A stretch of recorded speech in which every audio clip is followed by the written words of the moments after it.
اعوذ باللہ من الشیطان الرجیم بسم اللہ الرحمن الرحیم وبہ نستعین وہو خیر ناصر ومعین اللہم صلی علی محمد وآل محمد۔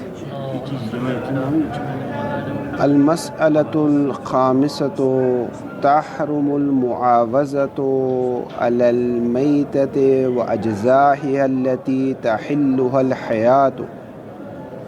پانچواں جو مسئلہ ہے 8 مسئلوں میں سے ہمارے، جیسے پہلا مسئلہ ابوال بول کا بیان ہوا، پھر ازرا، پھر یہ سب خون اور یہ سب مسائل ہو گئے۔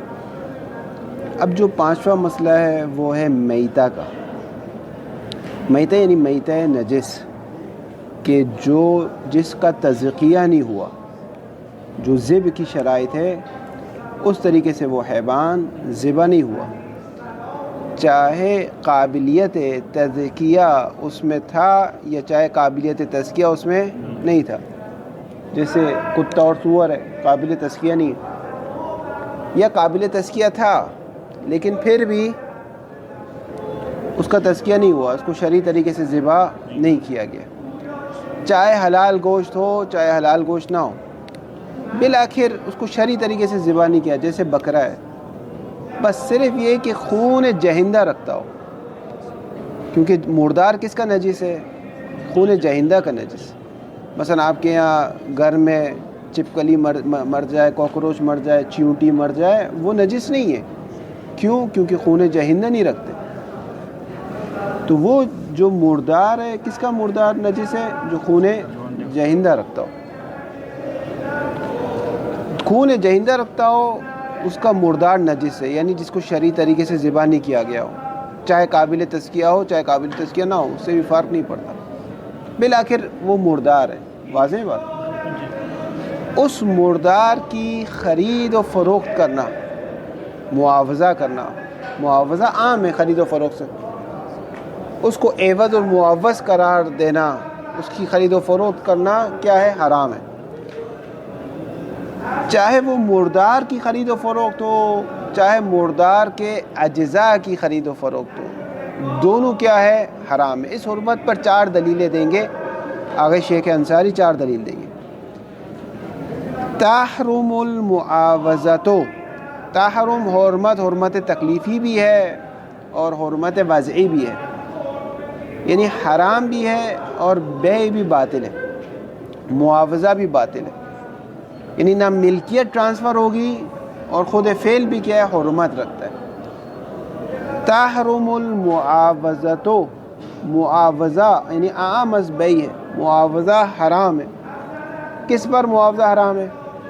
علی المیتۃ واجزائها التي تحلها الحیاۃ، اس میتہ پر، اس مردار پر اور اس کے اجزاء پر جو کہ حیات رکھتے ہیں، جیسے گوشت ہے، چربی ہے، یہ حیات رکھتے ہیں، لیکن وہ اجزاء جو حیات نہیں رکھتے، جیسے بال ہے، سینگ ہے، ناخن ہے، ٹھیک ہے، اس کی خرید و فروخت جائز ہے، اس میں کوئی مسئلہ نہیں ہے۔ لیکن وہ اجزاء تحلها الحیات، تحلو بھی ہے لغت میں، تحلو بھی ہے، دونوں لغت ہے اس کی، حل یحلو بھی آئے، حل یحلو بھی آئے، بہرحال وہ اجزاء التی واجزاء التی تحل الحیات، وہ اجزاء جس میں حیات پائی جاتی۔ من بیان کر رہا ہے اس میتہ کو، من ذی النفس السائلہ، یہ بیانیہ وضاحت کے لیے بیان کر رہا ہے، ورنہ جیسے ہی میتہ کہہ دیا، میتہ یعنی مردار ہوتا ہی کس کا ہے؟ نفس سائلہ، نفس کہتے خون کو، سائلہ کہتے جہندہ کو، یعنی یہ خون جہندہ میں سے جو جانور مر جائے، شرعی طریقے کے بغیر مر جائے، وہ کیا ہے؟ اس کا مردار کی خرید و فروخت جائز نہیں ہے، معاوضہ جائز نہیں۔ 4 دلیل ہے۔ پہلی دلیل علی المعروف من مذہب الاصحاب، پہلی دلیل شہرت ہے، شہرت فتوائی ہے، معروف ہے اصحاب کے درمیان، فقہاء کے درمیان یہ معروف ہے۔ وفی التذکرۃ کما عن المنتہی وتنقیہ، خبر مقدم الاجماع علیہ، دوسری دلیل کتاب تذکرہ میں علامہ ہلی نے، اسی طرح کتاب منتہی میں علامہ نے، اسی طرح کتاب تنقیح میں فاضل مقداد نے کیا کہا ہے؟ الاجماع علیہ۔ علیہ کی ضمیر کہاں جاتی ہے؟ اس حرمت معاوضے پر، کہ یہ حرمت معاوضہ کیا ہے، حرام ہے، اس پر کیا اجماع ہے. دوسری دلیل کیا دے دی؟ اجماع. وَأَنْ رَهْنِ الْخِلَافِ، رہن، کتاب رہن میں شیخ طوسی نے، شیخ طوسی کتاب خلاف میں جو رہن کا چیپٹر ہے اس میں شیخ طوسی نے یوں کہا ہے: الاجماع علی عدم ملکیتها، اجماع اس چیز پر ہے کہ یہ ملکیت نہیں ہو سکتا، میتہ ملکیت نہیں ہو سکتا. وما لا ملکیت لها لا بیع لها، یوں ہے، اس کے بعد ایک کبرا محذوف ہے، وما لا ملکیت لها لا بیع لها، اور جو قابل ملکیت نہیں ہے وہ قابل خرید و فروخت بھی نہیں ہے. اگرچہ بظاہر ملکیت سے مراد وہ مالیت مراد ہے، ملکیت عام اس مالیت ہے. مالیت وہ ہے جس کے لیے اور پیسے جیب سے نکالے. مثال کے طور پہ آپ جاتے ہیں ایک دکان میں، چاول کی بوری رکھی ہوئی ہے، اس میں سے ایک دانہ چاول کا اٹھاتے ہیں. اس ایک دانہ چاول کی کوئی مالیت نہیں ہے لیکن ملکیت ہے. ملکیت ہے لیکن مالیت نہیں. مالیت کا کیا مطلب ہے کہ سامنے والا کبھی بھی کوئی شخص ایک دانہ چاول نہیں خریدتا، کبھی بھی کوئی شخص ایک دانہ چاول نہیں خریدتا. ہاں، مثال طور پہ ایک انڈا خریدتا ہے، ایک فرض کریں ایک آم خریدتا ہے، ایک انار خریدتا ہے، لیکن چاول کا ایک دانہ نہیں خریدتا. یا گندم کا ایک ذرہ، جو گندم کا ایک بیج ہوتا ہے، گندم کا ایک ذرہ ہوتا ہے، وہ نہیں خریدتا. تو اس کا مطلب یہ کہ اس کی مالیت نہیں ہے. آپ ایک دانہ کھا لیں چاول کا، جیسے بعض افراد آتے ہیں ایک پستے کا دانہ کھا لیتے ہیں، پھر دوسرا کھا لیتے ہیں، پھر تیسرا کہتے ہیں اس کی تو کوئی مالیت نہیں، اس کی تو مالیت نہیں ہے لیکن ملکیت ہے. آپ چاول کے دانے نہیں کھا سکتے کیونکہ مالیت نہیں ہے لیکن اس کی ملکیت ہے. یہاں جو شیخ کہنا چاہ رہے ہیں ملکیت، اس سے بظاہر مراد مالیت ہے کہ اس میتہ کی کوئی مالیت نہیں ہے، اس میتہ کی کوئی مالیت نہیں ہے. جب مالیت نہیں ہے تو عقل المال بالباطل صدقہ ہے، یعنی آپ نے ایک ایسی چیز سامنے والوں کو بیچ دی جو قابل مالیت اور ملکیت نہیں رکھتا تھا، قابل مالیت اور ملکیت نہیں رکھتا تھا. ایک ایسی چیز آپ نے سامنے والوں کو بیچ دی. اب پھر وہی مبانی آئیں گے، جیسے کہ آخوئی کا مبنی پہلے عرض کر چکا ہوں کہ آخوئی کے مبنی میں صحت البیع میں مالیت ہونا شرط نہیں ہے. وہ کہتے ہیں صفی کے ساتھ بیع باطل ہے لیکن بیع صفیانہ باطل نہیں ہے. ٹھیک ہے، آپ کے گھر کا جو کچرا نکلا ہے میں وہ خرید لیتا ہوں، میری مرضی ہے، میں خرید لیتا ہوں، میری مرضی ہے. لیکن جو افراد اس کو شرط مانتے ہیں اس کے لیے یہ خرید و فروخت صحیح نہیں ہے. احل اللہ البیع سے بعض افراد تمام بیع مطلق بیع کو مراد لیتے ہیں، بعض افراد کہتے ہیں اس کا انصراف کس بیع کی طرف ہے؟ اس بیع کی طرف ہے جو بیع عقلائی ہے.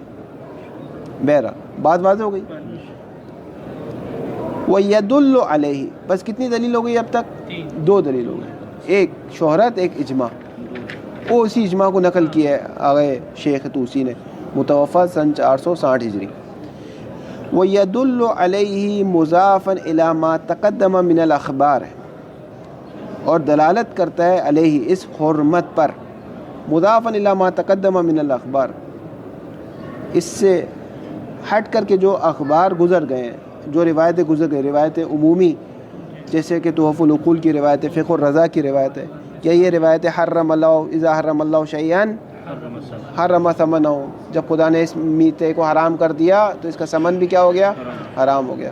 یا اس کا میتا کھانا کیا ہے؟ نجس ہے، اور امام تحف العقول کی روایت تھی کہ نجس چیز کس میں سے؟ اس کی خرید و فروخت حرام ہے. اس سے ہٹ کر جو اس سے ہٹ کر وَيَدُلُّ عَلَيْهِ اس حرمت پر دلالت کرتا ہے کیا؟ ماں، وہ چیز دل على ان المیتة لا ينتفع بها منضما الى اشتراط وجود المنفعة المباحة في المبيع لئلا يدخل في عموم النهي عن اكل المال بالباطل. ماں کے اوپر لکھ دے صغرا، منضمن کے اوپر لکھ دے کبرا. یہ صغرا و کبرا بھی ہے. صغرا و کبرا کیا ہے؟ صغرا کیا ہے کہ میتہ انتفاع نہیں ہے، قابل منفعت نہیں ہے، اس کی منفعت کو شارع نے مباح قرار نہیں دیا. جب اس کی منفعت مباح نہیں ہے تو شارع کی نگاہ میں یہ مالیت نہیں رکھتا. بس اس کی خرید و فروخت ایسی ہے جیسے اکل المال بالباطل، جیسے ابھی آپ ہوا بیچ دیں کسی کو. شارع نے میتہ کی منفعت کو مباح قرار نہیں دیا، ولو یہ کہ لوگ کھاتے ہو ایسا گوشت، لیکن شارع نے اس کی منفعت کو مباح قرار نہیں دیا. تو جس کی منفعت کو شارع نے مباح قرار نہیں دیا اس کے اندر کوئی مالیت پیدا نہیں ہوتی. یعنی ہمیں خرید و فروخت کے لیے کیا چاہیے؟ منفعت محللہ مقصودہ. اگر شارع ایک چیز کی منفعت کو حلال قرار نہیں دیتا تو اس میں منفعت محللہ پیدا نہیں ہوتی. منفعت ہے لیکن وہ منفعت کیا؟ حلال نہیں، محللہ نہیں، مباح. وہ منفعت مباح نہیں ہے. ہمیں خرید و فروخت کے لیے کیا چیز ضروری ہے؟ منفعت محللہ مقصودہ فی حالت الاختیار. حالت اختیار میں اس کے اندر کیا پائی جانا چاہیے؟ ایک ایسی منفعت ہو. منفعت سے مراد عرف پیسے ڈالے جیب میں ہاتھ ڈال کے پیسے نکالے، منفعت ہو یعنی مالیت رکھتا ہو. منفعت یعنی مالیت رکھتا ہو، منفعت ہو. وہ منفعت کیا ہو؟ محللہ بھی ہو. یعنی شارع نے اس کو، اس منفعت کو، جیسے شراب کی منفعت ہے، لوگ پیسے دیتے ہیں شراب کے لیے، لیکن شارع نے اس کی منفعت کو حلال قرار نہیں دیا. اور وہ مقصودہ بھی ہو، یعنی وہ منفعت شیوع رکھتی ہو. یعنی شراب کی جو منفعت مقصودہ ہے وہ کیا ہے؟ شرب ہے. شراب کی جو منفعت غیر مقصودہ ہے وہ کیا ہے؟ مثلا آپ نے باغیچے میں ڈالنے کے لیے، یہ منفعت غیر مقصودہ ہے. اس چیز کی منفعت مقصودہ یعنی عرف جس کے لیے پیسے نکالتا اس کی بحث ہوگی، نہیں کہ آپ کونے خاصکے کی کوئی منفعت بیان کریں. اس کا تو وہ تو ہر چیز میں نکل آئے گی. واضح ہو رہی بات ہے؟ واضح نہیں؟ عبارت دیکھیں، وَيَدُلُّ عَلَيْهِ. یہ یہاں سے تیسری دلیل یہ کہنا چاہتے ہیں کہ اس میں منفعت معللہ مقصودہ بھی پائی نہیں جاتی. وَيَدُلُّ عَلَيْهِ ما دلالت کرتا ہے اس حرمت معاوضے پر، ما وہ چیز دل علی ان المیتۃ لا ينتفع بها، میتہ میں کوئی منفعت نہیں ہے، یعنی منفعت نہیں ہے، منفعت معللہ مقصودہ نہیں ہے. منضمن کبرا بیان کرے، در حالی کی خرید و فروخت کے لیے معاوضے کے لیے ہمیں کس چیز کی ضرورت ہے؟ منفعت معللہ مقصودہ کی ضرورت ہے. منضمن جی اس ایڈ کر دے، اس منظم یعنی ضم کر دے، اضافہ کر دے اس کبرا کو، تو آپ کو یہ صغرا کبرا نتیجہ سمجھ میں آ جائے گا. مثلا کوئی کہے کہ نہ ہو منفعت نہ ہو تو کیا ہو؟ تو کہا اگر منفعت نہیں ہوگی تو خرید و فروخت نہیں ہو سکے گی. اکل المال بالباطل سے آئے گا. واضح ہے؟ واضح نہیں؟ منضمن الی اشتراط وجود المنفعت المباحۃ فی المبیع، در حالی کہ شرط کی گئی ہے کہ ایک وجود منفعت مباح ہو یعنی محلل ہو، کس میں؟ مبیع میں. مبیع میں کیا چیز ضروری ہے؟ مبیع میں کیا چیز ضرورت ہے؟ ایک منفعت مباح ہونا ضروری ہے. اگر مبیع میں منفعت محللہ نہ ہو تو پھر نہیں ہو سکتا. واضح نہیں ہے؟ کیوں منفعت مباح ہونا ضروری ہے؟ اس منفعت کو شارع نے حلال قرار دیا ہو، اس منفعت کو شارع نے جائز قرار دیا. کیوں؟ لئلا يدخل فی عموم النہی، تاکہ داخل نہ ہو جائے. کیونکہ اگر آپ ایسی چیز بیچیں گے، مثلا شراب ہے، شراب کی منفعت کو شارع نے حلال قرار نہیں دیا، یا بعض چیز میں منفعت نہیں ہے، یا بعض چیز میں منفعت ہے لیکن محللہ نہیں. دونوں صورت میں اگر کوئی شراب کی خرید و فروخت کرے گا یا گھر کا کوڑا نکالا اس کی خرید و فروخت کرے گا تو یہ اکل المال بالباطل آئے گا. یعنی یہ جو اس کے بدلے میں پیسے کھا رہا ہے، یہ پیسہ اس کا باطل کے ذریعے سے. واضح نہیں؟ لأن لا يدخل فی عموم الناحیہ، تاکہ عموم ناحیہ میں داخل نہ ہو. کون سی عموم ناحیہ؟ ان اکل المال بالباطل، اکل المال بالباطل کا مصداق قرار نہ پائے. اکل المال بالباطل سے اگر آپ کو نکلنا ہے تو آپ کے لیے کیا ضروری ہے؟ منفعت معللہ مقصودہ ضروری ہے. اگر منفعت مباح نہیں ہے یا منفعت ہی نہیں، یا منفعت ہے لیکن اگر وہ مباح نہیں ہے تو اکل مال بالباطل کا وہ مصداق قرار پائے گا. واضح نہیں؟ چوتھی دلیل، اور اگر اخبار عموم کو ملا لے تو پانچویں دلیل، وہ خصوصو یدف ہے اس ماں پر عطف ہے، یعنی یدل علیہ یہ صغرا کبرا، و یدل علیہ خصوص عد ثمن المیتۃ من السحت فی روایت سکونی. روایت سکونی میں خاص طور پر روایت خاص سے آئی ہے کہ ثمن میتہ کو شمار کیا گیا کس میں سے؟ سحت میں سے، باطل میں سے، حرام کام میں سے شمار کیا گیا. بس یہ ساری دلائل ہو گئی کس چیز کی؟ کہ اس کی خرید و فروخت حرام ہے۔ اب روایت سیکل آ رہی ہے۔ اس روایت میں یہ ہے کہ کچھ تجار تھے، کچھ افراد تھے جن کا پیشہ کیا تھا، تلوار بنانا ان کا کام تھا۔ تو انہوں نے امام سے کہا کہ جو تلوار کا ہتھا ہوتا ہے نا، تلوار کا جو ہتھا ہوتا ہے جہاں سے تلوار پکڑی جاتی ہے، جی دستہ ہے، ہتھا ہے، غلاف ہے تلوار کا، وہ اگر ہم کسی اور چیز سے بنائیں تو لوگ نہیں خریدتے۔ تو تلوار کے ہتھے کے لیے ضروری ہے کہ ہم کس سے بناتے ہیں؟ میتہ سے بناتے ہیں، یعنی مردار کی جو کھال ہوتی ہے، وہ اس سے ہم ہتھا بناتے تو تلوار لوگ خریدتے، ورنہ کوئی نہیں خریدتا۔ مثلا آپ کپڑے کی بنا دیں، کسی اور چیز کی بنا دیں تو لوگ نہیں خریدتے۔ تو وہ جو، اور اگر ہم اس کو ذبح والا لیں تو وہ پھر مہنگا، ہم نہیں افورڈ نہیں کر سکتے، تلوار مہنگی ہو جائے مثال کے طور پر۔ تو جو میتہ ہوتا ہے، جیسے کھچر ہے، جیسے گدھا ہے، اس کی کھال سے ہم تلوار کا غلاف بناتے ہیں اور پھر ہم اس کو بیچتے ہیں۔ اس کام کے علاوہ ہمیں اور کوئی کام بھی نہیں آتا، اس کام کے علاوہ ہمیں کوئی اور کام نہیں آتا، ہمارا یہی پیشہ ہے۔ تو ہم جو تلوار کو بناتے ہیں اس سے، تو آیا اس کی خرید و فروخت صحیح ہے یا صحیح نہیں ہے؟ ایک مسئلہ۔ دوسرا کہ ہمارے ہاتھ اسی پہ لگتے ہیں بار بار، ہمارے کپڑے اس کے ساتھ ٹچ ہوتے ہیں، تو آیا ہم اسی کے ساتھ نماز پڑھ سکتے ہیں نہیں پڑھ سکتے؟ خدایا اب ہمیں اس کا جواب دیں۔ یہ روایت ہے۔ نعم سے استدراک کر رہے ہیں کہ 5 دلیل یا 4 دلیل آئی کس چیز پر؟ حرمت معاوضہ پر۔ نعم سے ہمارے پاس ایک روایت ہے، ایک نہیں ہے، کچھ روایت ہے جس کا مضمون یہ ہے کہ یہ حرام نہیں ہے۔ نعم قد ورد، استدراک کر رہے ہیں، ما قبل عبارت سے استدراک کر رہے ہیں۔ نعم قد ورد بعض ما يظهر منه الجواز مثل روایت سیقل۔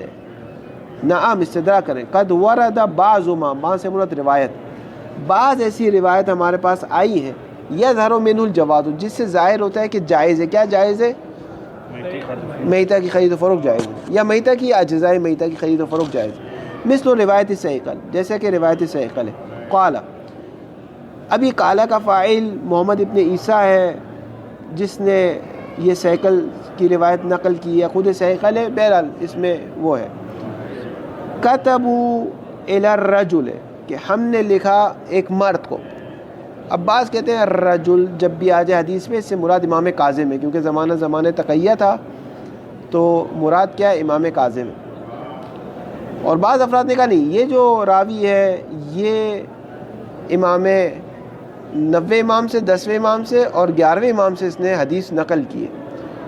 اب یہ حدیث کس امام سے نقل کی نہیں معلوم، لیکن زیادہ تر افراد کہتے ہیں 11ویں امام سے نقل کی ہے، بعض کہتے ہیں نہیں 7ویں امام۔ بہرحال یہ بحث ہو جائے گی رجال کی، لیکن ہم روایت پہ جاتے ہیں۔ قال، اب یہ محمد ابن عیسیٰ نے یا سیقل نے کہا کتبوا الی الرجل، کہ ان لوگوں نے، اب یہ محمد ابن عیسیٰ کہہ رہا ہے کہ سیقل ان لوگوں نے امام کو لکھا، اس کا نام ہے، ہاں روایت سیقل، یعنی روایت سیقل سے مشہور ہے یہ روایت سیقل سے مشہور ہے۔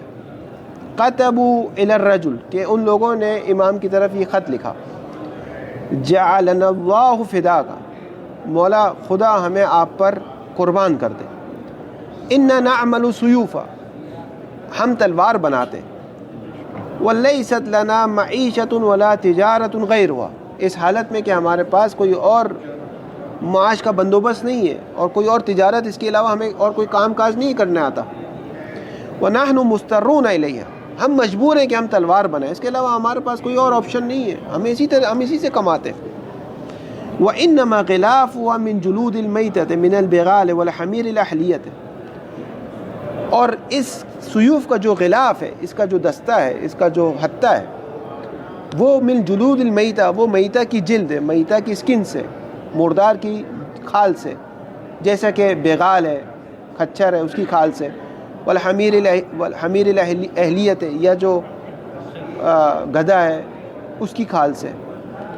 لا یجوز فی اعمالنا غیرها، لا یجوز لا یصلح، اور اس کام میں اس جلود المیتہ کے علاوہ کوئی اور چیز کی جگہ نہیں لیتی، یعنی ہم اس کی جگہ کپڑا لگا دیں، کچھ اور لگا دیں، نہیں، پھر نہیں بکے گی، پھر تلوار لوگ نہیں پکڑتے، اس کو مزہ نہیں آتا پکڑنے میں، لوگ پھر نہیں خریدتے نہیں ہم سے.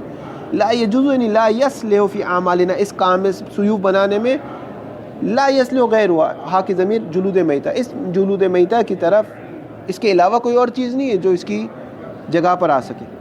فیحل لنا عملها، کیا ہمارے لیے حلال ہے کہ ہم یہ کام کریں، وشراؤها وبیعها ومسها بأیدینا وثیابنا. اب یہ ساری ضمیریں کہاں پلٹتی ہے، اس میں اختلاف ہے. کیا ہمارے لیے حلال ہے کہ ہم یہ کام کریں، ایک اس کو خریدیں، اس کو بیچیں، اس کو مس کریں اپنے ہاتھوں سے، اور ظاہر ہم کام کرتے تو ہمارے لباس بھی اس پہ ٹچ ہوتے ہیں. واو حالیہ ہے. وَنَحْنُ نُصَلِّي فِي ثِيَابٍ، در حالی کہ پھر ہم اسی لباس میں نماز پڑھتے ہیں. وَنَحْنُ مُحْتَاجُونَ إِلَى جَوَابِكَ فِي الْمَسْأَلَةِ، اس الف لام ذکری، اس مسئلے میں مولا ہم محتاج آپ کے جواب کے. یا سیدنا لضرورتنا الیہا، اے ہمارے آقا و سردار ہم ضرورت ہے اس کا حل بتائیں ہمیں. فکتب علیہ السلام، امام نے جواب لیے ان کو جواب دیا، اجعلوا ثوبا للصلاۃ، کہ جب نماز پڑھو تو اپنے علیحدہ سے کپڑا رکھو. جب نماز پڑھنے لگو تو وہ جو علیحدہ سے کپڑا رکھو نماز کے لیے، اس لباس میں نماز پڑھو. باقی کوئی اور امام نے جواب نہیں دیا. اس سے انہوں نے نکالا کہ سکوت امام، تقریر امام، تثبیت کا معنی ہے، یعنی امام کی تقریر حجت ہے. انہوں نے پوچھا تھا ہم خرید سکتے ہیں، بیچ سکتے ہیں، کاروبار کر سکتے ہیں، مس کر سکتے ہیں. امام نے فرمایا جب نماز پڑھنے لگو ایک علیحدہ سے کپڑا رکھو اپنے ساتھ. جب نماز پڑھنے لگو اس کپڑے کو اتار دو، جو علیحدہ سے کپڑا ہے وہ پہنو، اس پہ نماز پڑھو، اور جو تمہارا ہاتھ ٹچ ہوا تو وضو میں پاک ہو جائے گی، مسئلہ نہیں ہے، لیکن کپڑا علیحدہ رکھو. اس کا مطلب جو باقی چیزیں ہیں امام نے اس کے بارے میں کوئی خاموشی اختیار کی. اس کا مطلب اس کی خرید و فروخت کیا ہے، صحیح ہے. اس میتہ کے اجزاء کی خرید و فروخت صحیح ہے. وَنَحْوُهَا رِوَایَةٌ أُخْرَى بِهَذَا الْمَضْمُونِ، اسی مضمون پہ اور بھی روایت ہے. سوال کرتے سمے یہ بھی توجہ تھا کہ یہ حیوان جو ہے کہ قابل تزکیہ ہے، وہ تو میتہ کہہ دیا نا انہوں نے روایت میں، من جلود المیتہ. لفظ میتہ مدعا رکھے تو وہاں پہ قابل تزکیہ ہو یا نہ ہو، کے حوالے سے بھی ہو سکتا ہے. فرق نہیں پڑتا، قابل ہے، ابھی مردار ہے، ابھی مردار ہے نا، فرق نہیں پڑتا، ابھی میتہ ہے. آیا اس کی خرید و فروخت ہو سکتی ہے یا نہیں ہو سکتی؟ نجس العین کے حوالے سے تو نجس العین کی خاص روایت ہے، وہ ایک الگ بحث ہے، لیکن ابھی فعلاً ہماری بحث میتہ میں. اب چاہے وہ کھچر ہو، چاہے وہ گھوڑا ہو، گدھا ہو، بکرا ہو، جس کو شرعی طریقے سے ذبح کیا، فرق نہیں پڑتا، کوئی بھی ہو. وَلِذَا قَالَ فِي الْكِفَایَةِ وَالْحَدَائِقِ، اسی لیے کتاب کفایہ سے مراد یہ آخوند خراسانی کفایہ نہیں ہے، بلکہ محقق سبزواری کی کتاب کفایۃ الاحکام، اور اسی طرح حدائق آگئے محدث بحرانی کتاب حدائق. ان دونوں بزرگان نے کیا کہا، ان الحکم لا یخلو عن الاشکال، حکم سے مراد حکم الحرمت ہے. یہ جو حرام کا حکم ہے یہ اشکال سے خالی نہیں ہے، یعنی حرام کا حکم صحیح نہیں ہے. اب یہاں پہ شیخ انصاری جواب دیتے فرض کر لیں کہ امام کا سکوت کیا ہے، حجت ہے. فرض کیوں کر رہے ہیں؟ کیونکہ دو جواب دیں گے، دوسرے جواب میں یہ مسئلہ واضح ہوگا. اس سوال کے مختلف احتمال نکل سکتے ہیں. یہ جو انہوں نے کہا کہ آیا ہم خرید سکتے ہیں، بیچ سکتے ہیں، کس کو خرید سکتے ہیں، کس کو بیچ سکتے ہیں؟ آیا تلوار کی بات کر رہے ہیں یا اس دستے کی بات کر رہے ہیں؟ اگر تلوار کی بات کر رہے ہیں ٹھیک ہے، تو تلوار کی خرید و فروخت کا پوچھے کہ ہم تلوار کو بیچ سکتے ہیں یا نہیں بیچ سکتے، تو امام خاموش ہے، تو ہو سکتا ہے تلوار کی خرید و فروخت کی امام بات کرو کہ ہاں تلوار بیچ سکتے ہو، خرید سکتے ہو. یہ خصوصی طور پہ اس دستے کا کہہ رہے ہیں کہ آیا اس غلاف کو ہم خرید سکتے ہیں، بیچ سکتے ہیں، تو یہ بات روایت میں واضح نہیں ہے. اس لیے روایت سے جو چیز زیادہ سے زیادہ واضح ہے وہ یہ جواز الانتفاع بہ، و جواز الانتفاع بہ لا یلزم جواز البیع. آپ میتہ کے اجزاء سے فائدہ اٹھا سکتے ہیں، لیکن فائدہ اٹھانے کا لازمہ یہ نہیں نکلتا کہ اس کی خرید و فروخت بھی صحیح ہو جائے گی.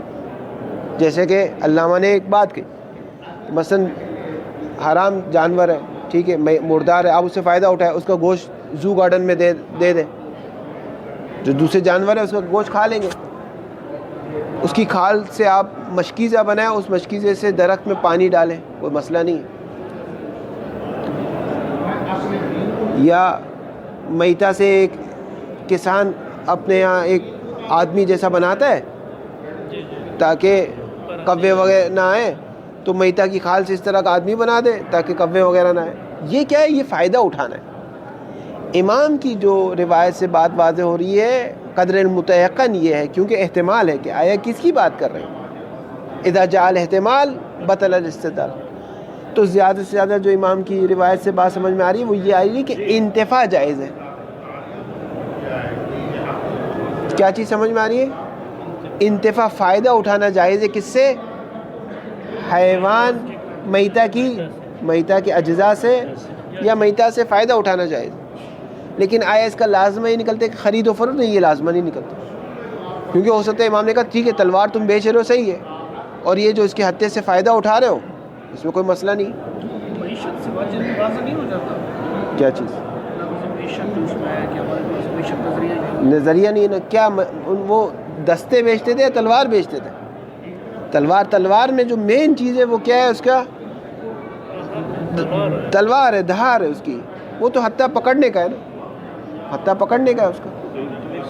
اگر وہ کہتا ہے ہم غلاف صرف بیچتے پھر امام اگر خاموشی اختیار کرتے تو یہ واضح پیغام تھا. لیکن ابھی حدیث میں بالآخر احتمال ہے یا احتمال نہیں ہے اس چیز کا؟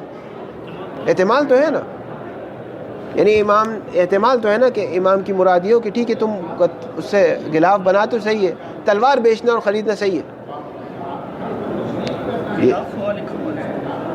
کہاں پر کہاں لکھا ہے؟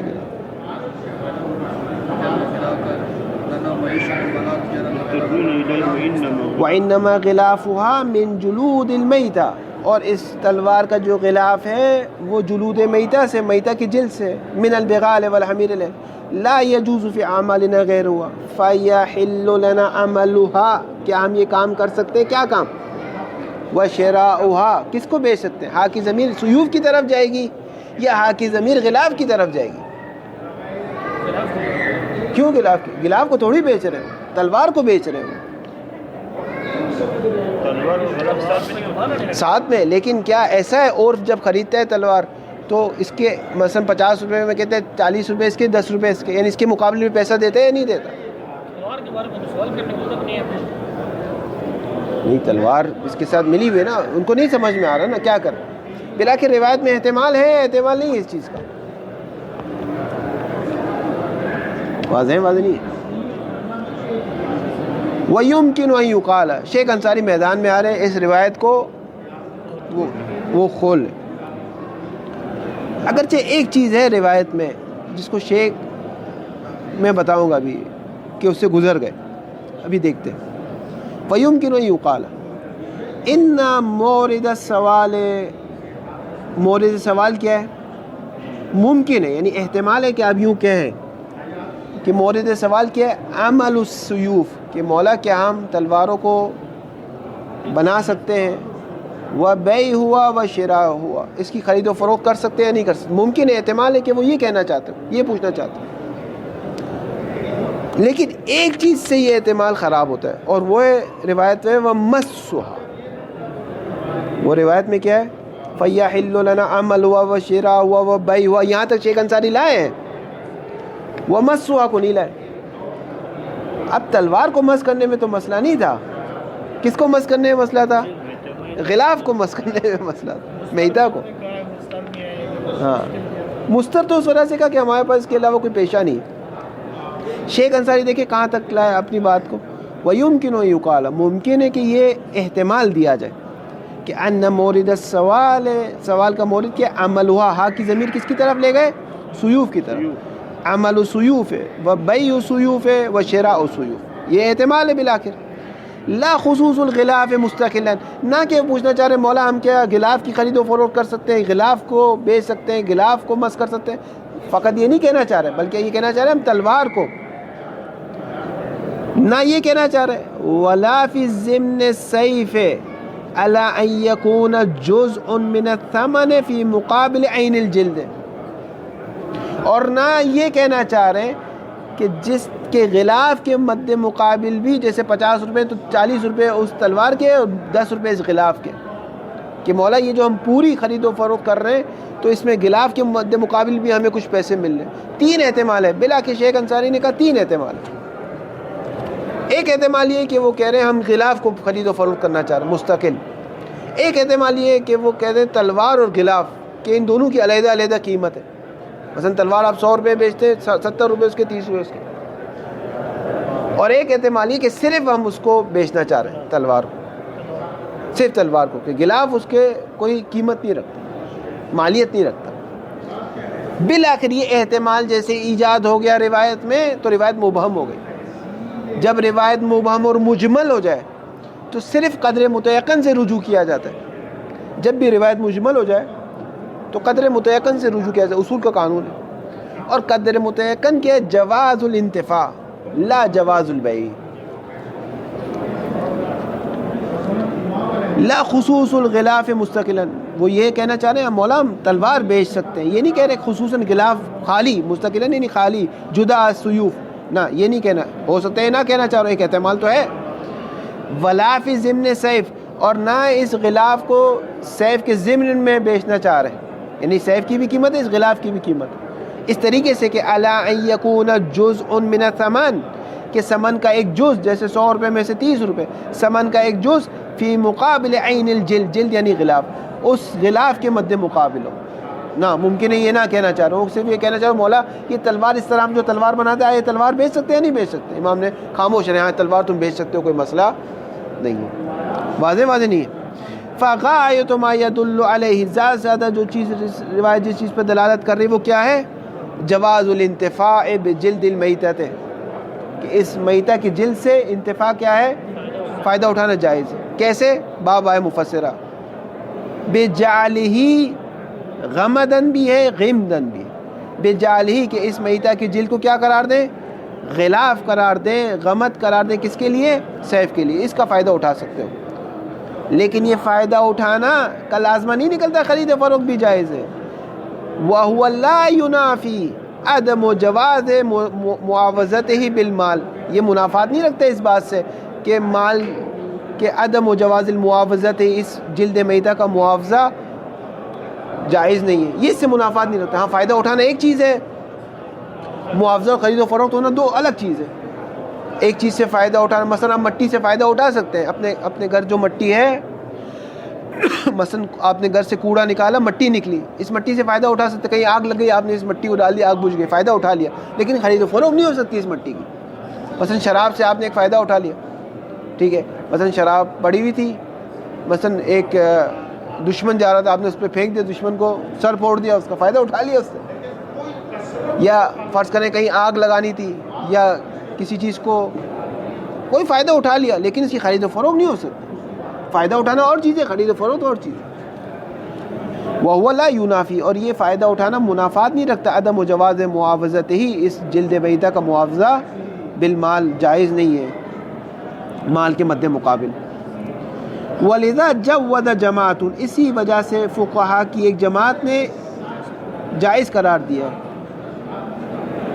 منہم الفاضلان, کہ ان جماعت میں سے محقق علی بھی ہے, علامہ علی بھی ہے. فاضلان سے مراد محقق علی اور علامہ. فی النافع, نافع جو ہے وہ شرح ہے, کس کی؟ شرائع الاسلام کی شرح ہے. مختصر النافع فی شرح شرائع الاسلام, جو خود محقق علی نے لکھی. شرائع الاسلام بھی محقق علی نے لکھی, اور شرح بھی انہوں نے لکھی. مختصر النافع, محقق علی کی جو وفات ہے وہ ہے سن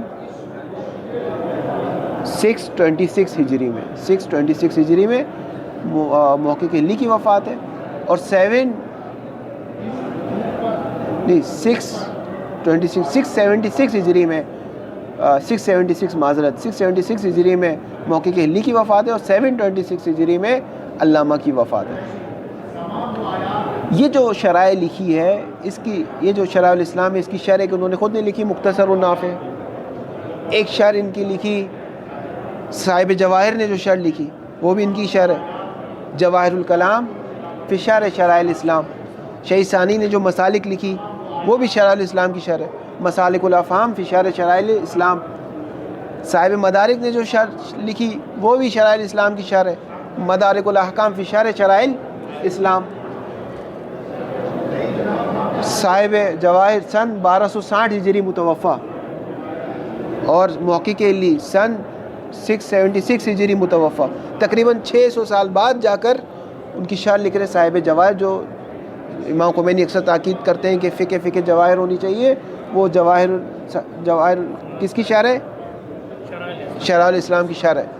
شرح الاسلام یہ محقق ہلی فاضلان الفاضلان منہم الفاضلان. اور پھر علامہ ہلی، محقق ہلی علامہ ہلی کے ماموں ہوتے ہیں. محقق ہلی علامہ ہلی کے ماموں ہوتے ہیں. ومنہم الفاضلان، اس میں سے فاضلان ہے. پھر نافع مختصر النافع میں محقق ہلی نے، والارشاد ارشاد الاذہان، علامہ ہلی کی کتاب ارشاد الاذہان ہے. یہ غالباً انہوں نے اپنے بیٹے کی فرمائش پہ لکھی تھی. ارشاد الاذہان اپنے بیٹے کی فرمائش پہ لکھی تھی. اسی طرح تذکرۃ الفقہاء، اسی طرح علامہ ہلی کی تو بہت کتاب ہے، بہت زیادہ کتاب. جواہر النزید ہے، کشف المراد ہے، ٹھیک ہے، بہت علامہ ہلی کا تو بہت ماشاءاللہ. ومنہم الفاضلان فی النافع والارشاد علی ما حکی عنہما، جو ان سے حکایت ہوا. شیخ کہنا ہم نے نہیں دیکھا، یعنی ہم نے کتاب ابھی نہیں دیکھی. ولذا جوز جماعت، ان کی چیز کو جائز قرار دیے. الاستقاء بجلد المیتۃ، استقاء یعنی طلب سقا، ساقی، پانی کا مشکیزہ بنانا کس کے ذریعے سے؟ بجلد المیتہ کے ذریعے سے. لغیر صلاۃ و شرب، ہاں نماز وضو نہیں کر سکتے، غسل نہیں کر سکتے، نہ پی سکتے کیونکہ نجس ہے. میتہ کی جلد نجس ہے، اس کے اندر جو پانی آئے گا وہ بھی نجس ہو جائے گا، تو اس کو پی نہیں سکتے نماز کے لیے. اس کے علاوہ اس کا استقاء کر سکتے کس کے لیے؟ مثال کے طور پہ درختوں کو پانی دینے کے لیے، جانوروں کو پانی دینے کے لیے. جانوروں کو پانی دینے کے لیے بھی کوئی ظرف ہونا چاہیے نا، وہ اس کا آپ بنا سکتے، کوئی مسئلہ نہیں. ما عدم قولہم، در حالی کہ ان جماعت نے نہیں کہا بے جواز بئی کا نہیں کہا، لیکن فائدہ اٹھانے کا کہا ہے. پس جواز البیع اور ملازمہ نہیں رکھتا جواز انتفاع سے. یہ ہو گیا پہلا اشکال جو شیخ نے اس روایت سیکل پر کیا. اس کے بعد سے یہاں سے مع انا سے دوسرا اشکال ہے. کافی ہے پڑھ، کافی. وصلی اللہ علی محمد و طاہرین.